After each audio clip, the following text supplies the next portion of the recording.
Vinícius. Olá, Shadalu. Boa noite a todos. Boa noite, Cauê. É um prazer aqui falar um pouco do muito seu feliz, trabalho, muito feliz de estar falando especialmente para o contigo. Clube de Professores. E também a gente está em alto nível, né, com a tradução em Libras.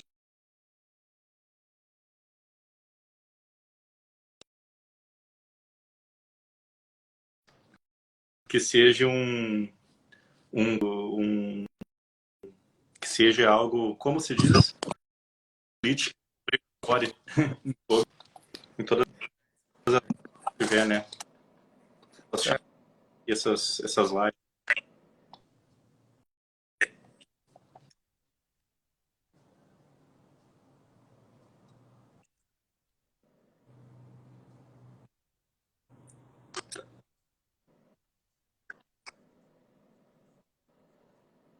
Já há um tempo, né?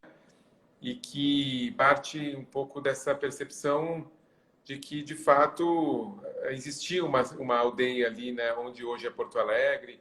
Tem uma história que o cacique Cirilo conta, né, que você talvez possa contar com mais detalhes aqui para a gente, dessa, né, da árvore, do Aguaã, Aguaí. Você podia contar um pouco essa história que acho que é muito significativa para que a gente comece a se aproximar das questões que o trabalho que você fez para o Clube do MAN trata. Claro. A primeira coisa que quando conversei com o cacique Cirilo, ele me falou que hoje em dia em Porto Alegre as aldeias elas ficam nas periferias da cidade, na periferia da cidade.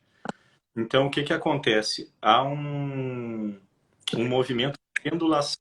A comunidade vai até a cidade, vende os artesanatos e volta para a aldeia. Então esse movimento ele se faz todos os dias, né? Não há um dia certo, mas a comunidade, ela, por ter muitos habitantes, então há um intenso fluxo, no qual pega o ônibus e vai para a cidade vender o artesanato, né? O que se faz pensar é que a comunidade, ela vai dentro da cidade, que era uma antiga aldeia, usar daquele espaço por um pedaço de tempo e acaba voltando. Então ela vai ao encontro do que era dela, mas não é mais, né? Espiritualmente é. E o cacique Cirilo, ele conta que bem na parte central de Porto Alegre, no centro histórico, havia ali um local onde tinha umas frutas chamadas aguaã, né, ou aguaí. E esse local era tão sagrado que a comunidade apenas ela se encontrava naquele local ali para poder colher as frutas, compartilhar conhecimentos e se ver, conversar. E num determinado dessas idas e vindas de temporadas da comunidade, num dia a comunidade foi e viu que uma árvore de água estava cortada. Então eles se olharam, colheram a fruta e ficaram se questionando o que aconteceu para essa árvore estar cortada. Na segunda vez que eles foram, numa outra temporada, num segundo momento, viam que tinha mais árvores de água cortada, né? Então sentaram, rezaram, choraram e se questionavam o que estava acontecendo. Num outro momento eles acabaram entrando de volta nesse mesmo lugar que se encontravam de épocas em épocas e já tinha uma casa. Então ficaram com medo e retornaram. Num outro momento, quando foram até esse local para saber o que aconteceu com esse local que era sagrado, já havia uma cidade. Então a comunidade sentou e até hoje a comunidade aguarda que as sementes do água quebrem essa parede de concreto da cidade, do chão, e floresça o Jardim Guarani.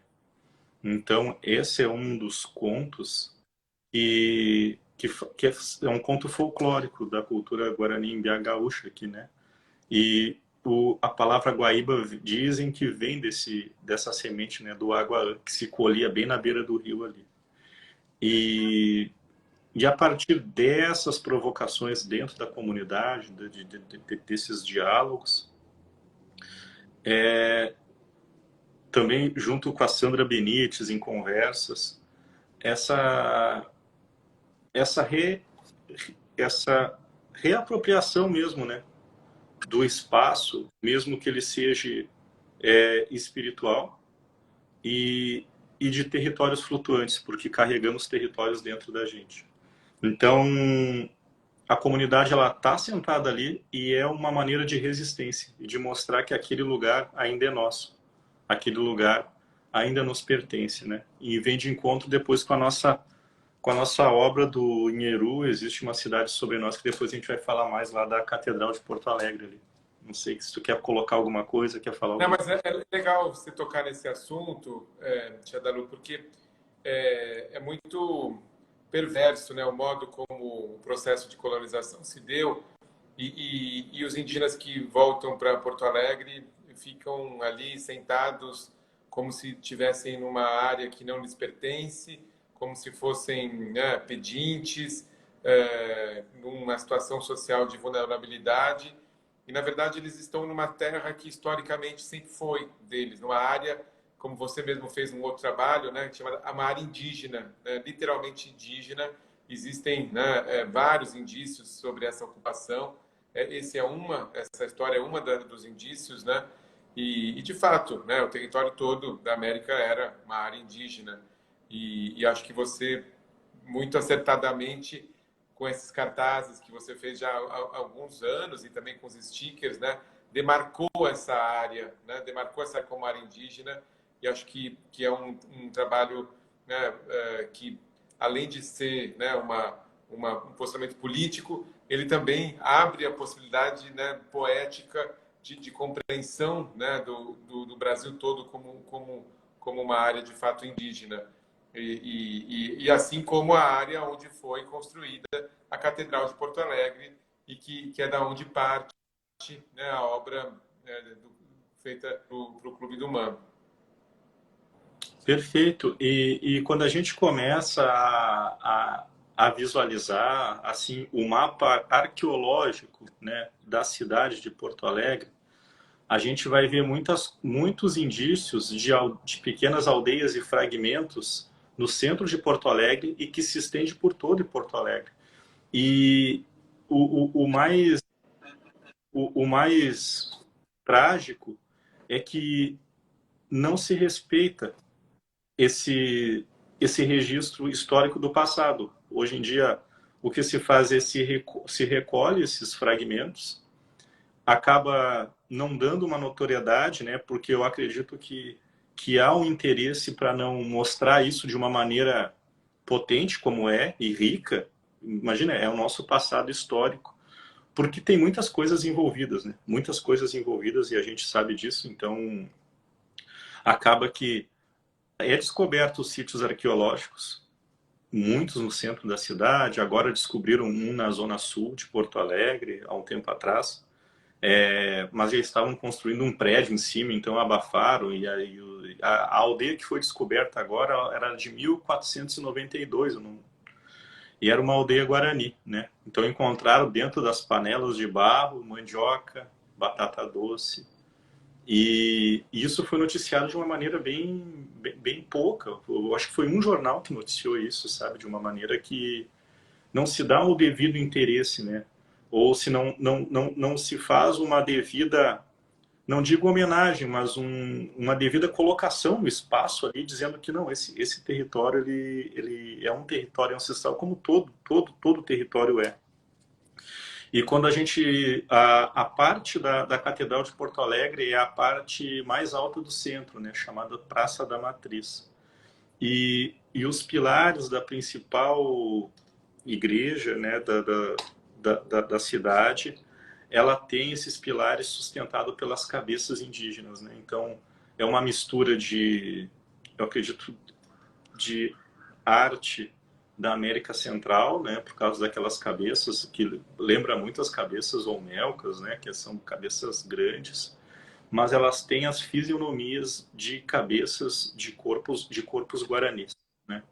Então, dentro desse processo de fazer a gravura para o clube, Em diversas conversas com a comunidade, houve muitas colocações de pessoas novas da comunidade e de pessoas antigas. E a colocação foi principalmente da fisionomia, né? Porque se vivia num tempo onde se usava muito o corpo e o corpo tinha uma fisionomia e um aspecto um pouco diferente, até a parte cosmológica e espiritual, né? Então, não sei se tu quer falar alguma coisa, senão eu vou falando Não, Chadalu, acho que é muito simbólico, né, que a Catedral de Porto Alegre tenha essas cabeças ali sustentando, né? Se por um lado há ali um domínio, né, uma força que ao mesmo tempo destrói, né, e se constrói sobre uma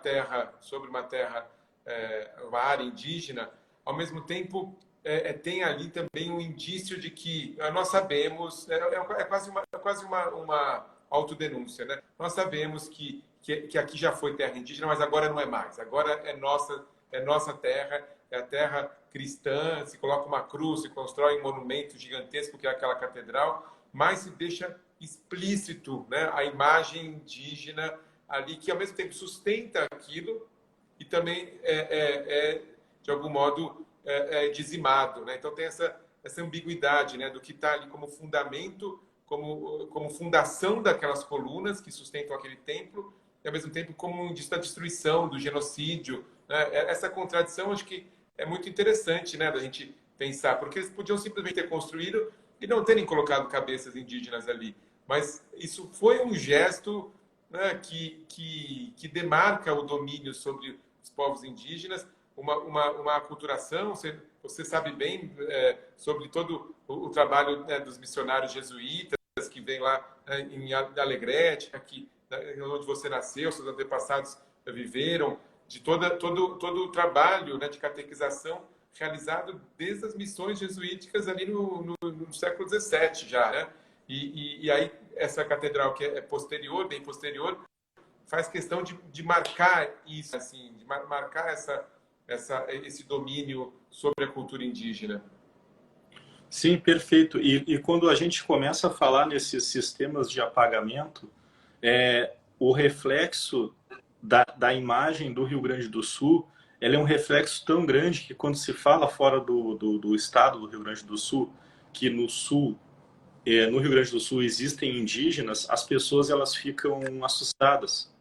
Elas não conseguem encontrar de uma maneira que elas entendam que existem diversas aldeias, que existem etnias no Rio Grande do Sul, e isso é muito desse sistema de apagamento que começa lá atrás, desde as missões jesuíticas, né?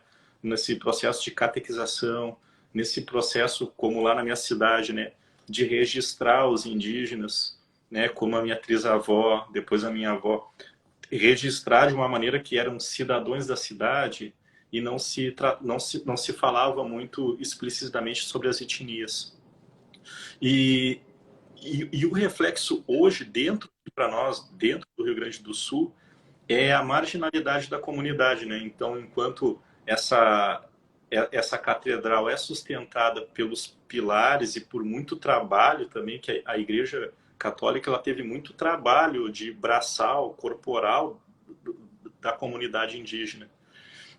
A gente vê hoje a comunidade à margem, né? Nas ruas de Porto Alegre, como um ato de resistência, tentando sobreviver é muito pouco mesmo, Cauê, porque hoje a gente fala num artesanato dentro da comunidade, tu vende a 30, 40 reais, sabe? 20, quando vende, né? Porque é um jogo de sorte, tu vai para o centro da cidade, porque a gente sofre muito com a deficiência da nossa educação.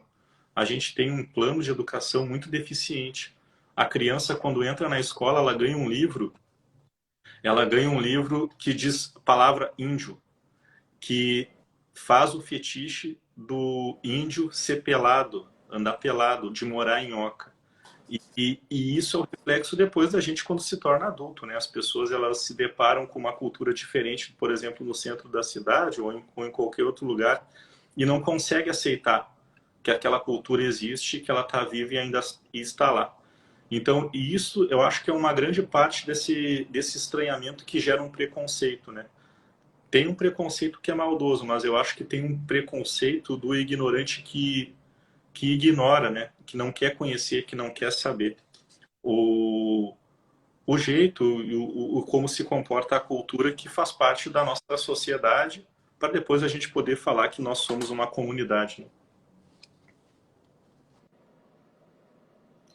Ô, Chadalu, você me contou uma época que estava estudando para também ser professor, né, de comunidades indígenas, que tem Ah, uma vontade sua, né, de trabalhar com isso em algum momento assim, da sua trajetória, né? Como é que anda esse...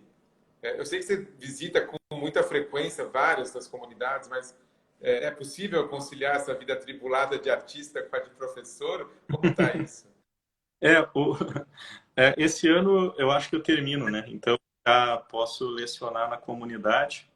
E o grande sonho é criar uma escola, que eu digo escola, um movimento de arte contemporânea, de arte indígena contemporânea aqui no sul do Brasil, né? Esse é um grande sonho de estimular, da gente poder ter um coletivo, da gente poder trabalhar como existe em outros lugares do Brasil. Porque aqui é, as próprias instituições, junto com a própria academia, eles não aceitam. Eles não aceitam que existe a arte indígena contemporânea, ainda mais aqui no estado. Então é uma longa luta de, de ganhar um reconhecimento que fora daqui do nosso estado a gente já temos, né? Então é uma luta e isso quero que tenha reflexo nos mais jovens, né? Então sempre tem um mais jovem que está pintando, desenhando, escrevendo.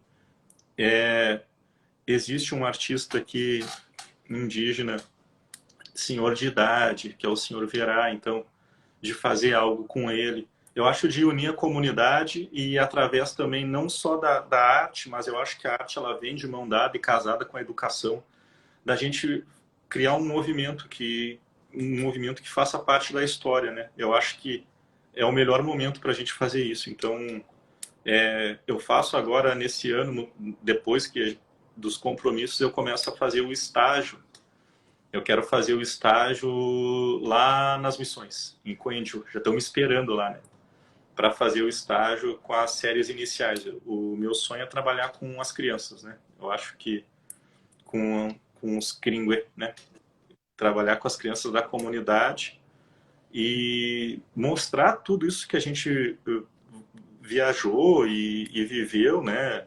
Até mesmo junto com os irmãos, de mostrar que Numã teve uma exposição importante de arte indígena contemporânea, mostrar que existem artistas de outras etnias em outros lugares do Brasil.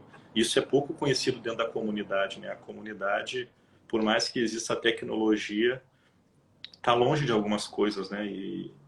E a gente viu isso quando eu te levei lá, tu visitou lá a comunidade lá do Anhanguetá, lá no Cacique Viratocumbó lá, e, e tu pôde lá ver, né, como é que era. Eu não sei se tu quer contar para eles o que que tu sentiu, o que que tu viu lá, porque parece que a gente atravessa dois mundos em poucos minutos, né? A gente está na cidade, quando vê, já entra na rua de chão batido, e tá numa aldeia, né? Num outro tempo. Aí fizemos foguinho. Eu acho que dava para te contar também, porque hoje o pessoal pergunta ainda por ti, sabe? Pá, o que que aconteceu com ele e tal. Eu não, ele está. Porque Espero não. conseguir voltar em breve lá, Shadalu, mas eu senti uma mudança muito tremenda, assim, né? Quando a gente entra na comunidade, parece que é um outro tempo, né? É um outro ritmo, aquele ritmo acelerado da cidade, do carro, da estrada, da chegada ali. Quando você chega, parece que as coisas, né? Não é uma paz, assim, que se assenta ali, sentar em volta da fogueira, conversar, ouvir as histórias, né, dos sábios. Assim, foi um momento muito impactante. Depois eu pedi para aquele seu colega me mostrar a fonte, né, da água, e foi muito legal a gente ir até a água e a importância, né, da água e da nascente ali. Realmente é uma relação com a terra que é muito diferente da relação que a gente tem com uma cidade, né? É uma relação de respeito, de comunhão, né? Essa ideia de que o indígena se sente como aquele que pertence à terra, né? E na cidade é o inverso, parece que a terra pertence a nós, né? Tem uma relação de Sim, possessão, um outro. Acho que temos muito, mas muito a aprender, né, com os indígenas, no modo como eles se relacionam com o território, com a terra, com a cultura ancestral, com as sabedorias dos antigos. E aqui na cidade tem uma ideia de substituição, né, de descarta do antigo e aquilo já não tem mais validade, e sempre tem que ter uma novidade, né? Então tem um outro contato ali com a história, né? Com a cosmologia. Você também tem vários trabalhos que você está desenvolvendo, né? De interpretações da cosmologia e dos mitos, histórias indígenas. Eu acho que é um aprendizado e uma experiência assim, inenarrável. Eu estou tentando narrar aqui, mas que não legal. tem como, né, deixar muito. É uma paz de espírito que não dá para colocar em palavras, né, Shadalu? Que legal, bah, que legal mesmo, que legal. A gente lembra, né? Porque eu lembro até hoje aquela tarde estava com sol, tava uma tarde perfeita, né? O foguinho, aquela coisa do fogo, foi muito perfeito. Agora, quando voltar aqui, nós vamos lá. Nós vamos em outra até também. Agora se espalhou a notícia, aí vamos ter que te levar em outra também. Mas eu senti uma comunidade muito generosa, Shadalu, muito aberta para conversas. Às vezes, talvez esperasse que tivesse alguma coisa um pouco mais fechada, de não querer receber, porque, de fato, talvez tenha muita gente que possa querer visitar e que possa se tornar indejado, mas não, eu senti o oposto, senti uma vontade de troca, uma vontade de se conhecer, de escutar, claro, uma coisa, né, minha também de aprender, mas era muito generosa a postura da comunidade de um modo geral, né? Que legal, que legal. E é assim que a comunidade se comporta, porque passamos aqui tempos difíceis, né? Então, as alianças e as amizades são muito importantes para todos os lados, né? Tanto para quem está visitando e fica uma amizade mesmo, é verdadeira. Depois, quando tu voltar aqui, tu vai ver, é uma coisa que ela vai se perdurar, não é uma coisa, como tu falou, descartável, né? Tem valor, o encontro tem um valor, né? De tu encontrar a pessoa, não é uma coisa que tu vai encontrar por só encontrar. É uma coisa que tu encontra porque tem um valor ali e não é um valor financeiro, nada, é um valor dos tesouros que a pessoa carrega dentro de si. Tu carrega o teu, eu carrego o meu. E quando a gente conversa, a gente mostra o quanto vale, né, o nosso valor, né, na palavra. Então é bem por aí. Poxa, Carlos, voltando um pouco ao trabalho que você desenvolveu, eu queria que você contasse um pouco, você já até contou isso outras vezes, mas sobre as cores, a escolha das cores, como que você vê o amarelo, o vermelho, né? Você tem toda uma, um motivo para escolher aqueles tons ali. Você podia falar um pouco para a gente sobre isso? Claro, claro. Numa das quando nós estamos numa dimensão, né? Então, dentro da comunidade, nós acreditamos que existe uma outra dimensão, como todo mundo acho que deve acreditar que existem diversas dimensões.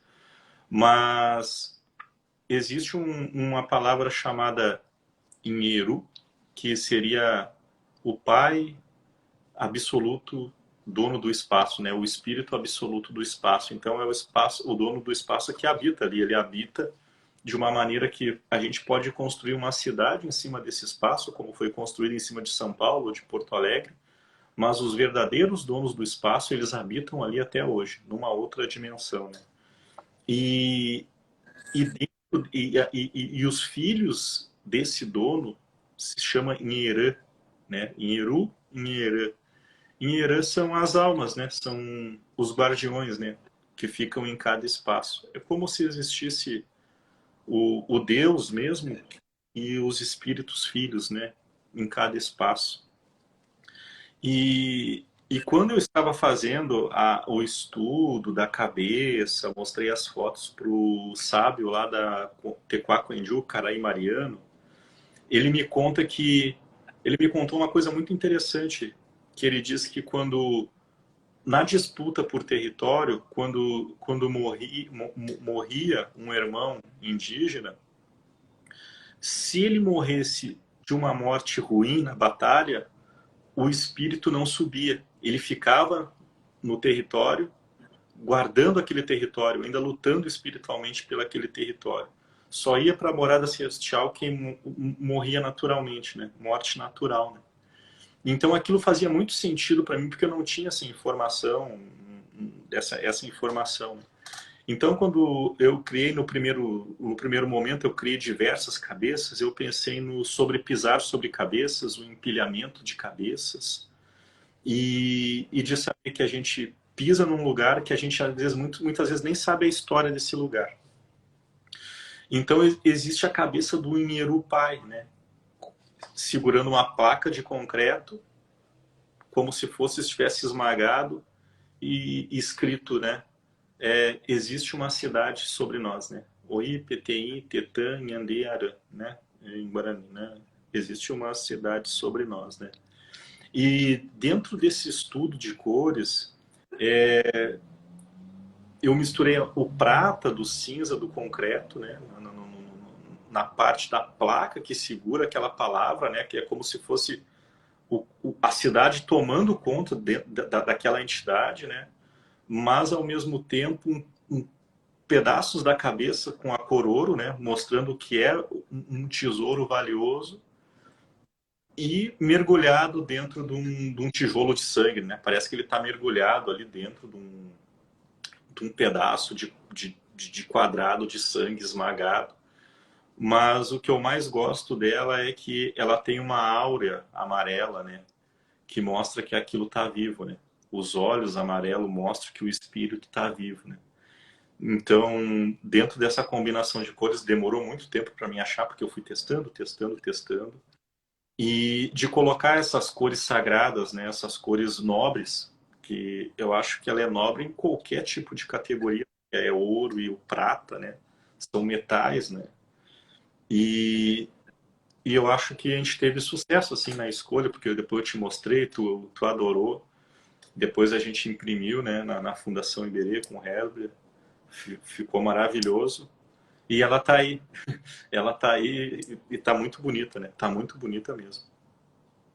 A impressão é impecável, né? Tem um papel, esse papel Honey Miller dá um efeito super, né, importante e o processo de impressão feita, né, na fundação é incrível, né? Assim, além disso, o que acho que é mais interessante é que cada uma se torna uma, porque a parte em amarelo, né, é pintada, então é uma gravura com uma pintura pintada uma a uma, né? Assim, Uma a e uma. acho que isso mostra que, bom, primeiro que cada cor, obviamente, tem que passar na prensa uma vez, né? E depois ainda tem essa pintura, né, do amarelo que dá aquela reverberação daquela cabeça que mostra essa vida mesmo que você disse, né? Esse espírito que está ali ainda atormentado porque, né, tem uma cidade sobre ele, né? Ele de algum modo ele foi, né, dizimado, né, nesse processo de colonização. Eu acho que a gravura consegue sintetizar muito bem essas narrativas todas que você estava escrevendo, né? E acho que foi muito feliz aí a escolha dos materiais, a escolha né, do impressor, que é um cara incrível, né? Assim, dos maiores do Brasil, né? Claro, com uma imagem incrível que você construiu, Dago. Isso, mas isso também teve muito da tua percepção de encontrar aí, porque eu tinha te mostrado, a gente poderia fazer outras, mas o sucesso também passa pela tua escolha, né? Como um curador, de poder olhar e dizer que aquilo era gravura, porque até antes era uma pintura, né? Aí a gente conversou de tentar virar uma gravura e virou uma gravura em alto nível, que é gravura em metal, né? Impressão em metal. Eu destaco também a parte da pedra, que ele consegue ali imprimir de uma maneira que parece aquilo, né? Então, quando ele começou a testar lá, ele me chamou, a gente viu. Bah, e ficou lindo demais. Quando eu vi, eu fiquei bem emocionado. E agora a gravura foi para SP Art e Sampa Art, eu acho, né? Sampa Art, né? A gente tava com um stand lá do Arte Sampa, Arte Arte Sampa e SP Arte, é. com a banca lá do MAN. Era legal que todo mundo que visitava, uma enxurrada de foto que o pessoal visitava, né? E tirava porque ficou as 3 gravuras em destaque, né? A, a minha, como é? A do Alex, é do Alex, né? Do Alex Leme e da Gabriela Vergaria, é. E da Gabriela. E ficou um jogo lindo, né? Porque quando coloca na parede ali as 3 ali, parece que elas vão uma complementando a outra. E eu fiquei muito feliz.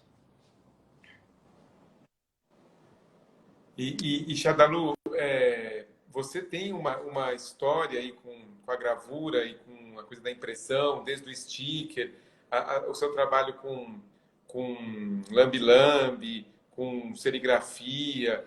Você tem uma expertise aí de impressões, e essa relação com a arte urbana, com a coisa da colagem. Até fui com você um dia, você colou ali um lambe na rua, né? Claro que a gravura do Mano não é um lambe, ela é toda, né, bem acabada, é um outro processo, mas assim, você tem uma história com a impressão, né? Você tem um trabalho com isso, seu ateliê, né? É junto com um lugar de impressão de serigrafia, né? Fala um pouco sobre essa sua relação com as impressões, assim, com esse campo da gravura. Claro, eu comecei a fazer serigrafia sem entender que serigrafia era arte, né? Então, eu estava numa situação vulnerável, né? De catador e ganhei um trabalho.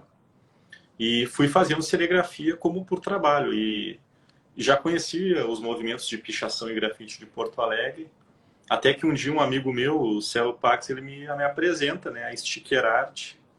E eu começo a imprimir, né? Índiozinhos e colar pela cidade. Eu acho que depois que a gente tem a primeira experimentação de qualquer coisa que nos faça bem e a gente se sinta estimulado no campo da arte, eu acho que se torna uma coisa muito viciante, né? Porque tu acaba fazendo de uma maneira voraz. Então eu colei diversos cartazes pela cidade e tudo aquilo foi evoluindo, né? Sempre é, trabalhando em favor da nossa comunidade, mas sempre buscando a arte em forma de informação, de informar e de provocar. Então a serigrafia, ela sempre foi, eu achava ela sempre um potencial, assim, né, de conseguir proliferar muita coisa em pouco tempo, porque eu fazia muito esse balanço por ver o pessoal grafitando, eu achava que era muito tempo, sabe? E quando eu imprimia dentro no ateliê, eu imprimia os cartazes enormes, assim, sabe? Imprimia em uma cor só porque eu achava que era mais rápido e sabendo que a rua é um museu a céu aberto. A gente sabe que a rua é um museu eu posso dizer até que a rua é um museu a céu aberto de arte contemporânea, porque ele é cíclico, ele mesmo vai se reciclando, então o espaço um dia é de uma pessoa, daqui a um tempo é de outra. Então sempre tem que estar se criando. Então, em busca disso, a pesquisa foi aprofundando, pois sempre tinha que ter um novo assunto, né? E morando em Porto Alegre, extremo sul, é o estado mais colonizador, né? Então era um prato cheio, né? De conversar com a comunidade, de sentir esses anseios e sofrimentos da comunidade, transformar isso em forma de arte urbana, né? Então a relação com a serigrafia é isso. Depois eu fui aprendendo outras técnicas e, e depois ganhei uma bolsa na fundação e consegui ver como funcionava a gravura em metal, que já é outro campo, né? É um campo de gravura, mas é um campo que eu acho muito mais complexo por não ser oriundo da gravura em metal. Eu acho, eu acho muito complexo, um fino acabamento. É bem diferente. Claro, cada coisa tem o seu valor, mas eu vejo a gravura de metal num outro patamar, assim, um patamar bem fino, bem complexo, assim, muito legal, muito legal.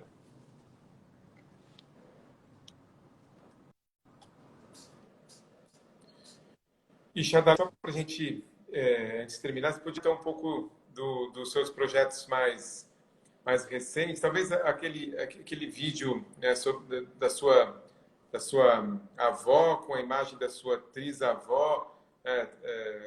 Seria interessante falar um pouco desses territórios flutuantes, antes que se apague. Acho que tem toda uma discussão aí que você desdobra, né? Porque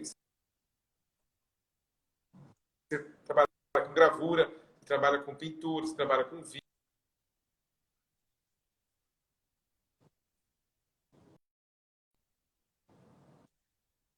com instalações, objetos. Então, falar um pouco, né, do que você anda produzindo aí, eu sei que descendo. Ah, perfeito. Eu estou muito focado hoje em voltar ao lugar que eu nasci e fazer um processo investigativo, porque era uma provocação muito da própria comunidade de ir lá descobrir muita coisa da minha família para depois isso não só ia ser bom para o trabalho, mas também ia ser uma compensação histórica, né, dessas coisas desses frutos dos processos de apagamentos, pois lá onde eu morei, né, em Alegrete, antiga terra do Araranguá, viviam 5 etnias, né? E dentro dessas etnias a minha família pertencia a uma. E eu fiz um vídeo disso, onde a minha avó ela conta de como era a vida nos anos 40 com a minha trisavó, né? Então, a minha trisavó ela nasceu nos anos de final de 1800 ali para 1900 e criou a minha avó na beira do rio ali do Ibirapuitã, onde toda a minha família sai dali, junto numa pequena aldeia. Então ela conta esse processo de viver e hoje em dia se tornou muito áspera essa coisa étnica, né? Que antigamente não se falava tanto. Ela me conta, não tinha tanto. Nós éramos indígenas que viviam na beira do rio, a gente não se questionava o que é, né? Então ela fica até um pouco perplexa quando se fala em autodeclarar, sabe? Ela fala assim, não, por que tu vai te autodeclarar o que tu já é, né? Então ela não consegue entender isso. Ela, dentro desse vídeo, que é o Territórios Flutuantes, Antes que se apague, ela relutou muito para falar. Porque ela não queria falar o que... Ela assim, não, mas não precisa provar o que já somos, né? É uma coisa muito... Aí eu expliquei que era um trabalho de arte, que isso ia ajudar muito a esclarecer muitas coisas. Então, o Territórios Flutuantes ele se passa da minha avó com a minha trisavó e a imagem da minha bisavó na beira do Rio do Alegrete, filmada em 2021 e com os contos da minha avó de 1900 dos anos 40. Então ela conta sobre a casa de barro, sobre a pesca, sobre a caça, sobre meu trisavô e a minha trisavó, que eram indígenas. E, e eu estou trabalhando muito nessa volta, né? Na volta. E aí a gente começa a pesquisar de uma forma documental e a gente acha muita coisa, né? A gente acha muita coisa com documentos das reduções jesuíticas espanholas lá na minha cidade, do desaparecimento, né, das etnias e desse processo de apagamento que não sente vontade de retomar esse assunto e de poder estudar, né? Porque parece que algo não quer que isso aconteça, né? Parece que tem medo que a comunidade vai exigir terras que eram delas. Às vezes parece delírio, mas isso acontece, né? Então, em diversas cidades, a gente sabe que o lado oeste do Rio Grande do Sul era um lado espanhol. Então, hoje em dia não tem nenhuma aldeia do lado oeste. E é o maior território do Rio Grande do Sul, os municípios, né? O de Alegrete, que foi capital do Rio Grande do Sul, onde eu nasci também. Então, vai se passar muito essa pesquisa, ela vai muito buscar e retomar esses assuntos que sofreram muito com o processo de apagamento e com muito apoio da comunidade. A comunidade até sonhou em fazer uma aldeia lá onde eu nasci, sabe? Porque o nome é Ararenguá. Em Guarani, Ararenguá quer dizer... Claro, todas as palavras que a gente vê hoje, Butantã, que é Ivatantã, né? Terra dura, aí em São Paulo, existe um aportuguesamento, né? Que é uma forma também de apagamento, né? A gente fala, como a gente estava falando esses tempos, o paulista aí também fala Guarani o tempo todo e nem sabe que está falando Guarani, porque a palavra é aportuguesada, né? Então, se a gente prestar atenção... Eu até conversei isso Eu estou aqui com... no Parque Ibirapuera. Sim, sim. É porque eu estava falando com um tradutor do Jaraguá, agora que eu fui para São Paulo, e esse tradutor ele fez a tradução do catálogo do MAN, da exposição passada agora, né? Dessa exposição que teve Bem curado. isso. E a gente estava conversando sobre isso. Ele disse, não, aqui o paulista ele fala Guarani o tempo todo. Ele fala Guarani, só que ele não se toca, né? E é a mesma coisa que lá no Rio, Rio Ibirapuitã. Ararenguá é um aportuguesamento, né? O Ibirapuitã é Taquaraquimbó, uma coisa assim. E o Ararenguá é fenômenos físicos no céu. Então, o nome é isso. Então, o Caraí Mariano me contou, outra cunhá, mulher Guarani me contaram. Então, há um interesse de saber, né? De buscar eles chamam de tesouro, né? Tudo que está guardado e está a ser revelado é um grande tesouro, né? Só que não é tesouro financeiro, é o tesouro do conhecimento. E os seus estudos de Guarani estão super bem, né? Você cada vez mais está dominando a língua, porque existe até hoje em dia, né, uma gramática, Sim, cursos. A linguagem oral era muito mais forte, né, na tradição guarani, mas agora a coisa da escrita também, né? Tem muita gente aí que tem estudado isso e você está com seu Guarani aí bem afiado, né, Xadalu? por conviver muito tempo dentro da comunidade, né? E conversar o dia inteiro com a comunidade, tu acaba... Eles, ainda os mais velhinhos me chamam de preguiçoso, assim, né? Que eles querem que eu pegue mais, né? Mas tá em dia, assim. Tá muito bom. E logo eu espero que tu faça o Então, curso. tanto é que você fazia não, tanto é que além de fazer a gravura, você escreve muito sobre nos seus trabalhos em Guarani, né? Tem muita da linguagem escrita na sua obra, várias delas, né? Você usa a grafia em Guarani. Isso porque é uma forma de tu confrontar o próprio sistema que não reconhece, né? Então, por exemplo, existe uma obra que a gente fez uma pichação em Guarani no museu, sabe? As pessoas ficaram horrorizadas, porque nem o pichador estava entendendo, nem o...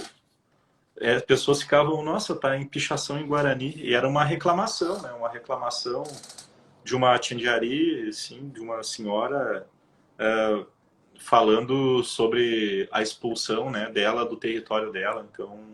Então é isso.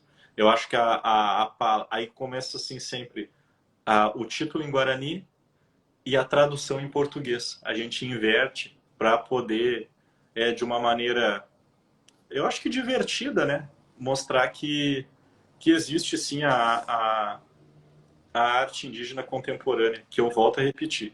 Existe uma tremenda dificuldade para as instituições aqui no Rio Grande do Sul e principalmente porque a academia depois é um reflexo das instituições, porque eles se formam e depois vão frequentar esses espaços, de entender que no Rio Grande do Sul existe sim arte indígena contemporânea, né? Coisa que já em São Paulo, no Rio, as pessoas já sabem, já, né? Por mais que não aceitem, as instituições e a academia já aceitou, né?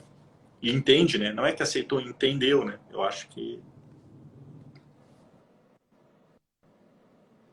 É uma batalha, né? Porque às vezes as pessoas, em geral, tendem a achar que o indígena é só do passado, como se fosse uma coisa antiga. e entender que o indígena também é contemporâneo, que está aí Sim. produzindo, que tem muito a colaborar com o nosso presente, é um pouco uma virada, né, de chave ali para muita gente, né? Isso, e também o que a gente vê muito aqui é que a própria comunidade, ela tá junto, ela percebe, ela acaba reconhecendo uma coisa ah, que o sistema daqui, ele quer um certo grau de pureza, ele tem esse fetiche do certo grau de pureza, sabe? Ou de ter que morar numa aldeia, ou de... Não, existem indígenas urbanos que vivem na cidade, não deixam de ser indígenas, sabe? Então esse assunto é um assunto que, olha, aqui é uma coisa que vai demorar muito tempo mesmo. Mas é uma luta, como tu disse, né? Parece que existe esses problemas para a gente lutar, né? E combater eles de uma maneira com arte, né? Eu acho que é isso, a melhor maneira de combater é com arte. Ok, Shadalu, é um grande prazer conversar com você sempre, esse seu papo Eu que fico manso, feliz. tranquilo. E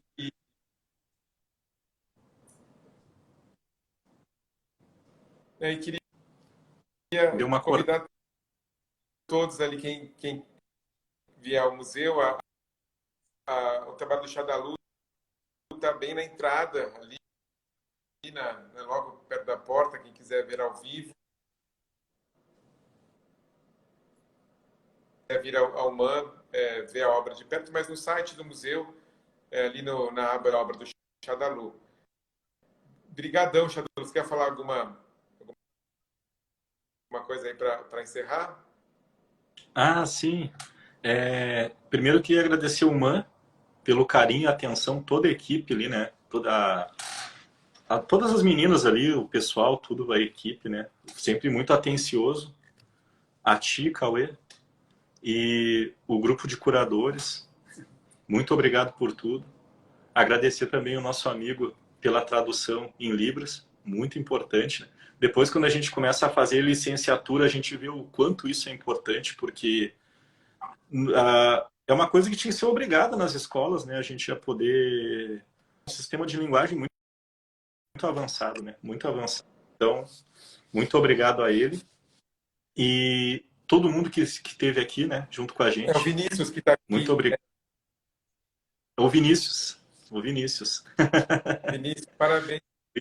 Obrigado pela versão, tradução. Muito obrigado. E pedir a todo mundo que seja sensível à comunidade, né? Sempre procurar passar informação para as crianças, ler bem, né? E eu acho que é isso, né? Muito obrigado. E se vemos nos próximos capítulos da vida aí. Ok, até a próxima. Tchau, pessoal. Abração. Tchau, tchau, até a próxima.